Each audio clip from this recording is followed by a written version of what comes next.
Ti phim bel khat a di lak in dol ning lo kanun thian nak ta a sing ha mo at thiang lim mi vang bồi xin cần bấn lâu chu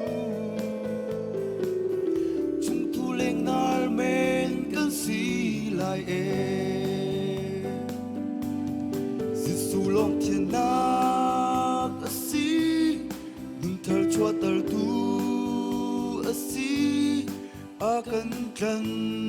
nak thong in mi thar kan si vai lam ta nak lam zul in boi pam hai song ter usi kri thong in lung thiên thar rau thiang lim mi kan si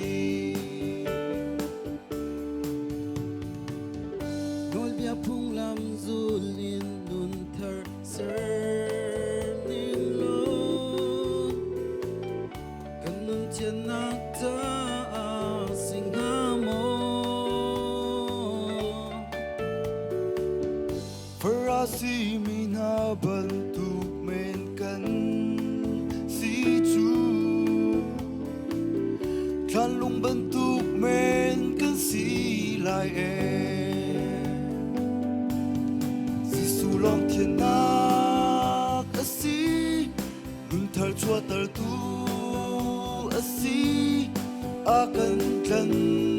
nak thong in mi thar kan si vai lam ta nak lam zul in boi pam hai song ter usi kri thong in lung thiên thar rau thiang lim mi kan si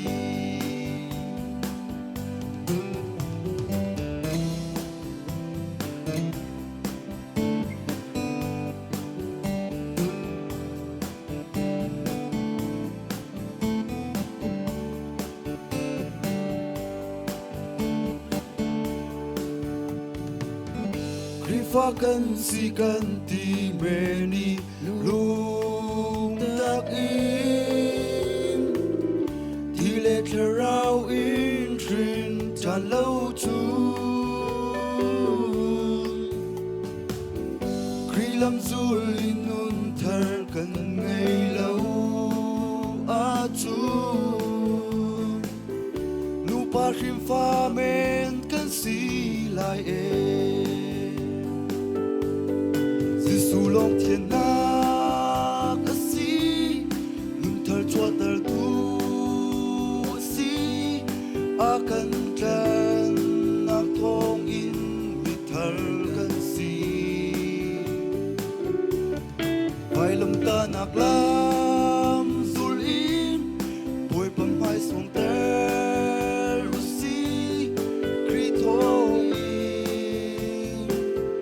lung thiên thar rau thiang lim mi kan si si su long thiên nak asi nun thar chua tar tu